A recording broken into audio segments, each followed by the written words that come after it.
Hello,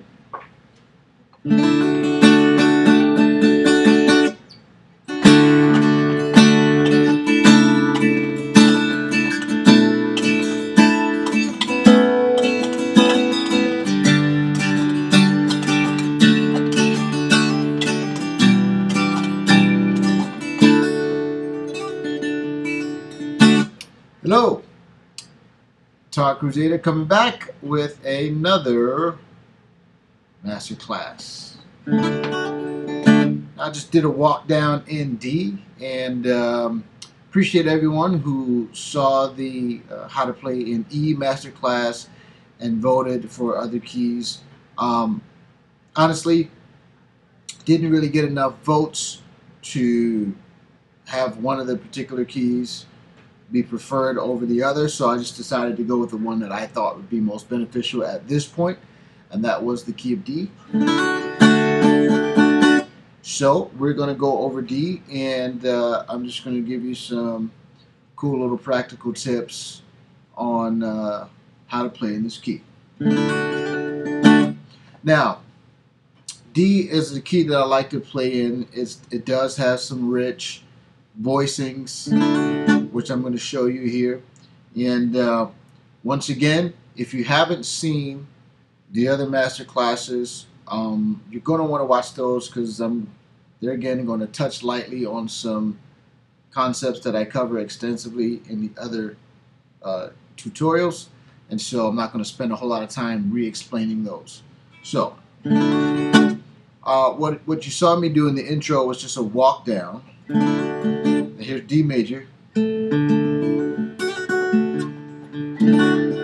So D major, and just to recap really quick, we all know that in every major key there's 7 tones, 7 notes in the scale. The first, fourth, and fifth tones are major. The 2, 3, 6 are minor. The seventh is diminished. However, they're most commonly played as the 1, 4, 5 is major. The 2 is minor. The 3 is played as the 3 is played as the bass note of the 1, and then the 7th is played as the bass note of the 5th, and then the 6th is minor as per usual. So that's the pattern that we've been following. 1 major, then the 7 play as the bass note of the 5th or the 1, then your 6, then your 5th is major, then your 4 is major, then your 2, excuse me, not your 2, but your 3. Did I say 3? Yeah. Your 3 played as the bass note of the 1. Then your 2 is minor, then back to the 1. So here we have this first chord is D major. Notice I do that little hammer on. I like to do that in D. And that's just going from a D sus2. If you recall from the other tutorials, or the substance of a D sus2, I won't explain that again. But a D sus2, and then hammer on that third to make it a straight D major, like that. Okay, now in this walk down, I'm reaching up with my pinky and grabbing the 7, which is C sharp. Now what I'm also doing when I reach up and grab this 7, I'm muting the string just below it, which is the D string. Now the way I like to do the walk down is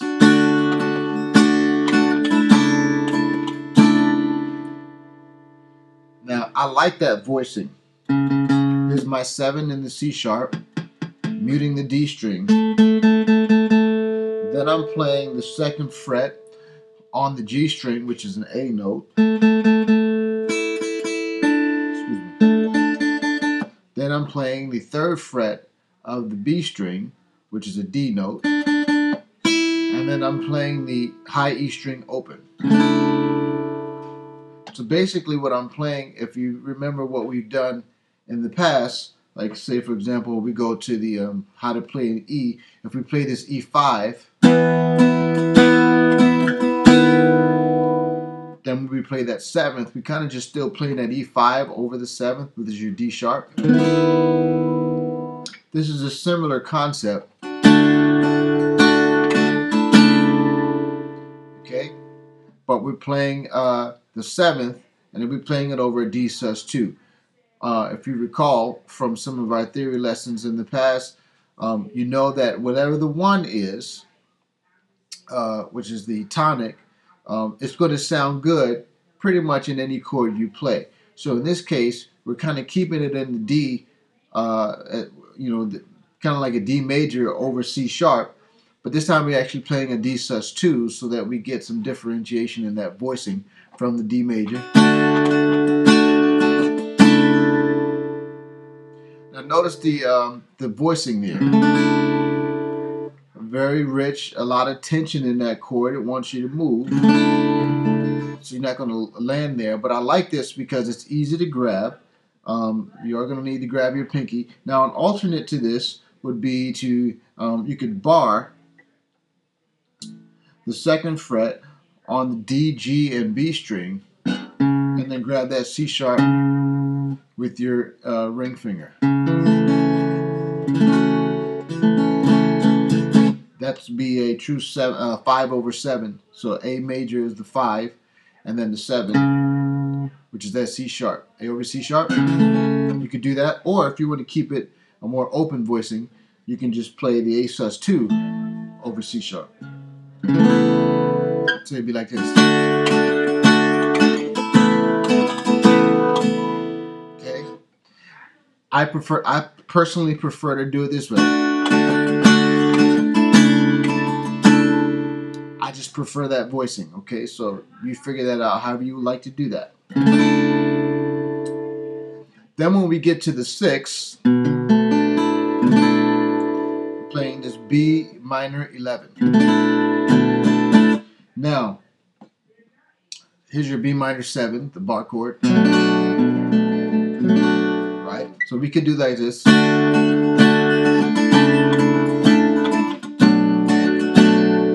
could do that. But I personally prefer, when I'm doing my chord changes, I prefer to move my hand as little as possible. So when we go from this chord to this, that's not a lot of movement. And this ring finger, which is anchored on the 3rd fret B string, is a D note. Remember that when we do our voicings, remember the concept of droning, which we covered quite extensively in the E Master course. Whenever you can have the 1st or the 5th tones of any key in every single chord, it's going to tie the chord transitions together nice and smoothly. So I like this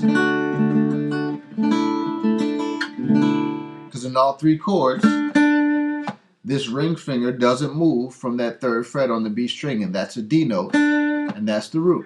Okay, that's the tonic of what we're playing in right now. So in all 3 of those chords, I got that same note in there, so that works well, right?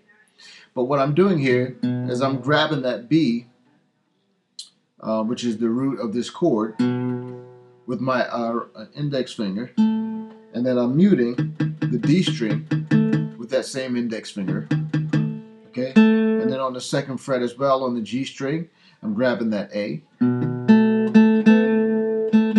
So,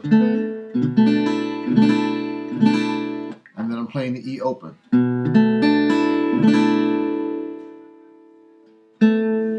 Okay, so I like this chord voicing. It's very similar to this E ringing out. Actually works pretty well, even though it's the 2. It still works well. Okay. Now my 3rd chord could be either an A sus2. Excuse me, did I say 3rd? It's the 4th chord in this walk down, but it's the 5th. A is the 5th of the key of D major. So you can play this A sus2, or you can play the straight A major. So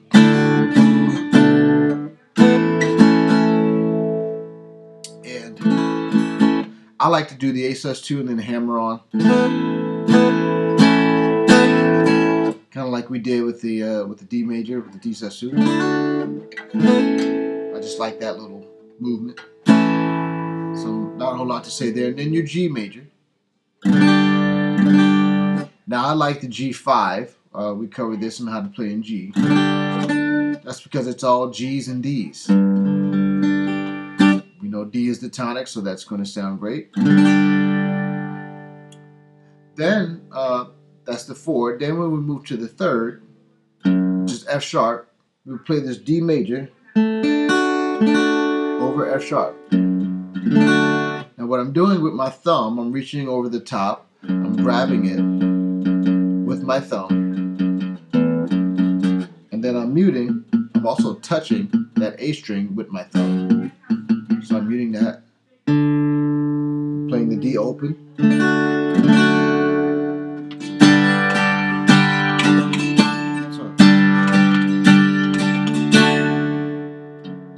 So I get that movement.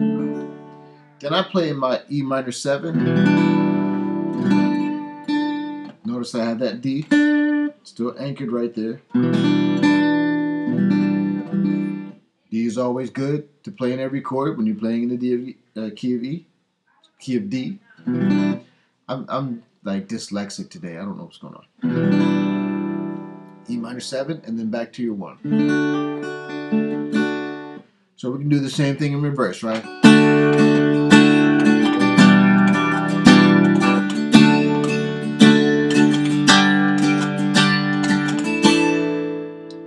Now this is also something that you can do when you're playing in this key. One thing you should always keep in mind is that a suspended chord is often played when you're playing the 5th of any key. So in this case, it's A major. So if I play an A suspended, that's an A sus4, by the way. I'm keeping that D in there. Remember, the root note or the tonic note is always sounds great in any chord you're playing when you're playing music. So that A sus4, not an A sus2, actually is a great chord to play, and it actually makes your chord transitions nice and smooth, because in that particular case, this index finger, this ring finger, doesn't move the whole time. So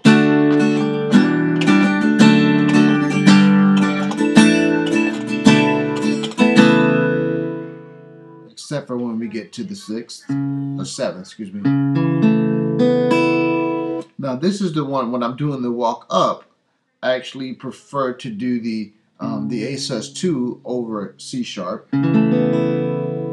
simply because I don't know. We're just coming from an A. I don't really know why I prefer it. It's just easier to do. I don't have to explain everything, right? Sometimes it's just easier to do. Sometimes which chord and which voicing you choose is really more. It depends on your chord, your hands, the positions of your hands, and which chord is easier for you to play as you're walking up or down the scale. Okay, so in this case, I do my normal B minor 11, and then I do that A sus2 over C sharp, and then back to the D. So one more time.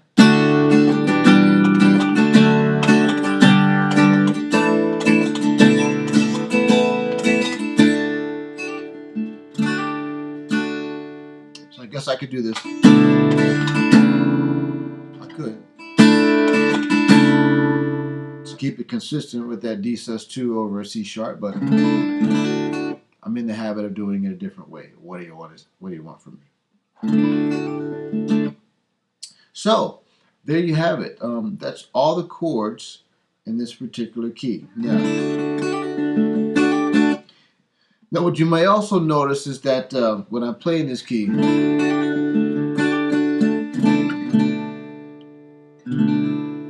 can also do this version of the A.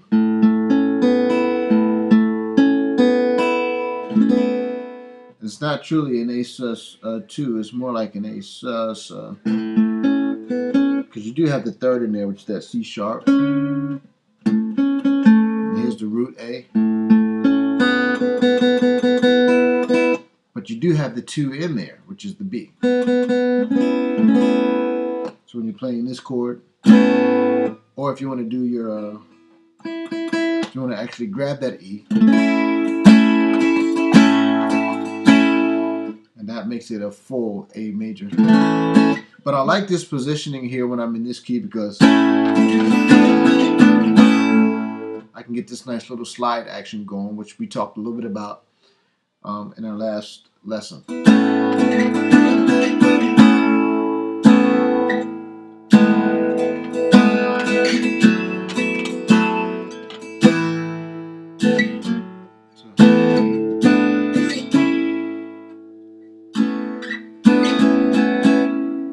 So we get these nice little, remember what I'm doing with this slide up is, this is the equivalent of a B minor, which is the 6th.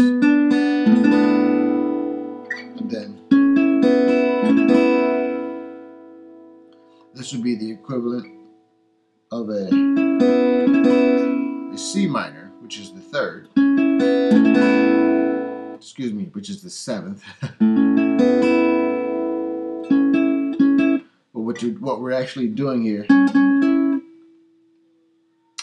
sorry, I'm misstating a lot of things. Just listen to what I'm doing, not what I'm saying. This is actually a C sharp. And even though C sharp in this is the 7th and it would be a diminished most of the time, like I mentioned, we play that over the 5th, which is A. But if you want to keep it just a simple thing, just a C sharp and then the minor 3rd, that actually works as well. So, that actually works well in the key of D as well. Also, what you want to do, if you want to do some droning with the bass note of D,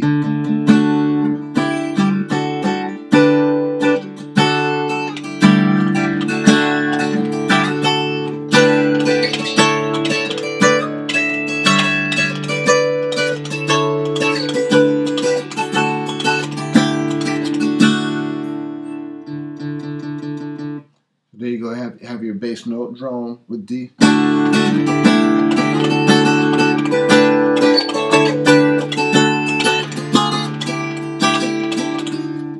That was ugly.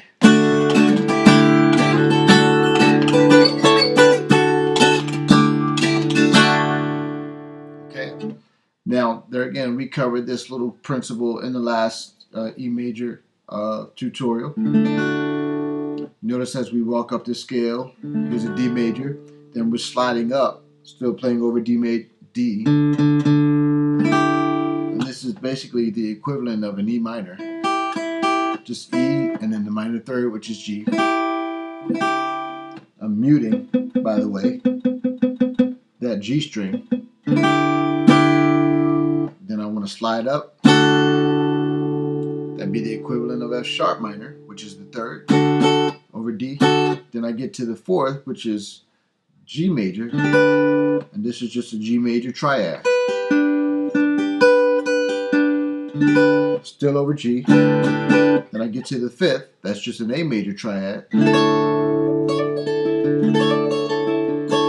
Right? Then I get to the 6th, which is a B minor triad, or a double stop in this case, because just the B and then the minor 3rd,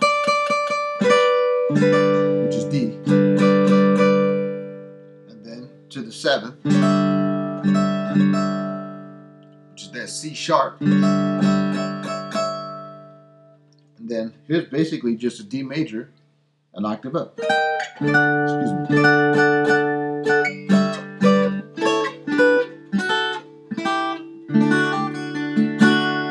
Okay, you can do the same principle here on the A string.